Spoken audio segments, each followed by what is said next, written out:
Welcome back to Apex Sci-Fi. Language is a powerful tool. It allows us to communicate complex ideas, express emotions, and build civilizations. But language has a flaw. It is full of lies.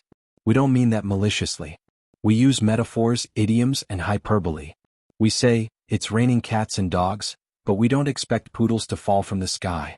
We say, "I'm so hungry I could eat a horse," but we aren't planning to raid a stable. To us this is color. To a species that communicates in pure, mathematical binary, this is a cry for help. Today's story is about the benevolent invasion of the Xylothian caretakers. They monitored Earth for a year. They listened to our phone calls. They watched our TV shows.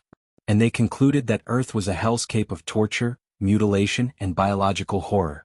They came to save us. And frankly, we really wish they hadn't. If you have ever said something you didn't literally mean, hit that like button before the aliens admit you to a psych ward. And if you want to see what happens when "break a leg" is interpreted as a command, subscribe and ring the bell. Translation matrix active. Please speak clearly. High Guardian Thrax stood on the bridge of the Mercy's hand. He was a Xyloth, a being of pure silicon and light, possessing 6 arms and 0 sense of humor. The Xyloth were the galaxy's paramedics. They roamed the stars looking for suffering species to heal. And they had never seen a species suffer like humanity. "Report," Thrax commanded, his voice a series of harmonious chimes translated by the ship's computer. "Guardian," the monitoring officer replied, trembling with digital empathy. "The situation on Sol 3 is critical. The population is in a state of constant, horrific agony. The level of self-inflicted violence is incomprehensible." Thrax looked at the main screen. It was displaying a feed of intercepted human communications. Audio clip 1, New York City. "Man, my boss is riding my ass today. I'm drowning in paperwork. It's killing me." Thrax shuddered. "Analysis. The subject is being physically mounted by a superior," the officer explained. "He is then being submerged in cellulose sheets until he asphyxiates. It is a slow, ritualistic execution." Audio clip 2, a gym in Los Angeles. "Yeah bro, I did leg day yesterday. I can't walk. My muscles are on fire." It was torture. "Fire?" Thrax asked, horrified. "They ignite their own muscle tissue for recreation? Why? Unknown. Perhaps a religious penance." Audio clip 3, a romantic restaurant. "I love you, baby. You stole my heart." "Organ theft," the officer concluded grimly. "Rampant, romanticized organ theft. The female has surgically removed the male's cardiac muscle, and he is thanking her. The physiological trauma must be immense." Thrax slammed his fist on the console. "Enough. We cannot watch this barbarism any longer. These humans are fragile, insane creatures who are constantly breaking, burning, and dying. They scream for help in every sentence. We must intervene." "Prepare the fleet," Thrax ordered. "Load the Bacta-tanks. Charge the regeneration beams. We are going to save them all." Operation, literal interpretation, is a go. The invasion began on a Monday morning. It wasn't an invasion of fire. It was an invasion of foam. Massive white ships descended over every major city. They didn't fire lasers. They fired safety gel, a thick, blue cushioning foam designed to prevent injury. Traffic on the I-95 came to a halt as cars were encased in bubbles. Then the Xyloth medics descended. They were 10-foot-tall robots equipped with every medical tool known to science. They landed in the streets, scanning for victims. Gary, a used car salesman in Chicago, was on the phone with a client. "Listen, Bob," Gary shouted, pacing his office. "I'm bending over backwards to get you this deal. I'm bleeding money here. This price is a steal." The door to the dealership exploded inward. 3 Xyloth medics stormed in. "Subject identified," the lead robot boomed. "Gary. Status, critical spinal deformation and hemorrhage." "What?" Gary dropped the phone. "Do not move," the robot commanded. "You stated you are bending over backwards. We must stabilize your spine before paralysis sets in." Before Gary could protest, he was strapped to a backboard. "Wait," Gary yelled. "I'm fine. It's a figure of speech." "He is delirious from blood loss," the second robot noted. "He claimed he is bleeding money. Scanning for currency-based hemoglobin." "No. I meant I'm losing profit." "Silence, victim. The steal is over. You are safe now." Gary was airlifted out of his office, screaming, while the robots searched the floor for his spilled money blood. Across the world, chaos reigned. In London, a theatre production of Hamlet was interrupted. The lead actor shouted, "Oh, that this too solid flesh would melt." Ideally, he wanted a soliloquy. What he got was a Xyloth containment team spraying him with liquid nitrogen. "Subject is melting," the medic reported. Temperature stabilized. Phase change halted. The audience, thinking it was special effects, applauded. "They are clapping," the medic observed. "The humans celebrate the liquefaction of their kin. They are monsters." In Tokyo, a teenager was gaming. "I'm dead," he laughed into his headset after losing a match. "I am literally dead." A teleportation beam snatched him from his chair. He appeared in a Xyloth morgue/resuscitation center. "Subject claims death," the alien doctor noted. "But vitals are stable." "Is this a zombie?" "It's slang," the kid yelled. "It means I lost the game." "You lost the game of life? Prepare the defibrillator." "Clear." Zap. The United Nations tried to open a diplomatic channel. Secretary General Maria Santos stood before a view screen, facing High Guardian Thrax. "Guardian Thrax," Maria pleaded. "Please. You have to stop.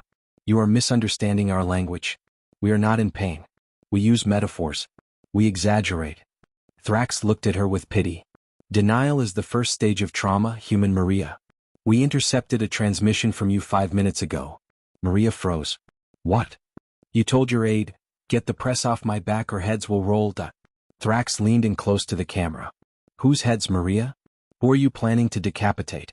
And why are members of the press physically attached to your dorsal spine? Are they parasites?" "No," Maria shouted. It means I want them to leave me alone. Nobody is getting beheaded." "Lies," Thrax said sadly. "We also detected a weather report. It is raining cats and dogs. We have deployed nets to catch the falling mammals. We will not let the puppies hit the pavement. It's just rain. Water. And the eye of the storm? Is the storm watching you? Is it a biological entity?" Maria put her head in her hands. "I have a headache." "Brain swelling detected," Thrax announced. "Deploying cranial drill team to Sector On." "No. Stop." The breaking point came at the Comedy Cellar in New York. A famous stand-up comedian was on stage. He was having the set of his life. "I'm killing it," he shouted to the roaring crowd. "You guys are dying. I'm on fire." To the Xyloth monitoring station, this was a code red. A confessed murderer, "I'm killing it," was burning alive, "I'm on fire," while his victims perished, "You guys are dying." Thrax personally led the assault. The roof of the comedy club was ripped off by a tractor beam. "Cease your laughter," Thrax commanded, floating down in his battle medic armor. "The massacre ends now." The comedian froze. Tough crowd." "He admits to toughness," Thrax noted. "He is armored. Target the clown." The Xyloth troops sprayed the comedian with fire-extinguishing foam. Then they turned to the audience. "Citizens, you claim to be dying of laughter. We have the antidote." The antidote was a gas designed to suppress dopamine. It chemically removed the ability to feel joy. The crowd went silent. They sat there, stone-faced, unable to find anything funny. "Stabilized," Thrax declared. "The dying has stopped." It took a team of linguists, poets, and the cast of Sesame Street 3 days to explain the concept of fiction to Thrax. They sat him down in a classroom. They drew pictures. "So," Thrax asked, his light dimming in confusion, "when you say break a leg, you actually wish for the opposite. You wish for structural integrity?" "Yes," the linguist said. "It's irony." "And when you say cost an arm and a leg, no limbs are exchanged?" "Correct. It just means expensive." "And the hot dog?" Thrax hesitated, looking at a menu. "It contains no canine DNA?" "Usually not." Thrax sat in silence for a long time. He looked at his fleet, which was currently trying to perform surgery on a bottleneck in traffic. "You are liars," Thrax whispered. "All of you. You speak in codes of deception. You say things that are not real to express feelings that are contradictory. It's called poetry, Thrax." "It is called inefficiency," Thrax retorted. "Your language is a virus. It corrupts data. It creates false realities." He stood up. "We are leaving. We cannot save you. You do not need doctors. You need editors." Thrax tapped his comms. "All units, retreat. Release the butterflies from the stomachs of the anxious humans. Put the cat back in the bag. We are done." The Xyloth fleet ascended. They pulled back their nets. They dissolved the safety foam. Before they jumped to hyperspace, Thrax sent one final message to Earth. We leave you to your madness. But be warned. If we ever hear you say the world is ending again, we will believe you. And we will put you out of your misery. Humanity cheered as the ships left. We went back to our chaotic, metaphorical lives. Gary got his backboard removed. The comedian got his dopamine back. But the world changed slightly. People became very careful with their words. For a few months, nobody said, I'm dead, or, this is sick. We spoke clearly. We spoke literally. It was the most boring era in human history. Eventually, we slipped back into old habits. We started exaggerating again. We started lying for effect. Because as the Xyloth never understood, sometimes the truth is too small to fit how we feel. And if living on Earth means risking an alien invasion every time we tell a joke, well, that's just the way the cookie crumbles. Please don't tell the Xyloth about the cookie. They'll try to glue it back together. This has been Apex Sci-Fi. Language is a virus, but it's our virus. If you laughed your head off at this story, please check to make sure it's still attached. Comment below, what common phrase would confuse an alien the most? Subscribe. And break a leg. Figuratively. Transmission ended.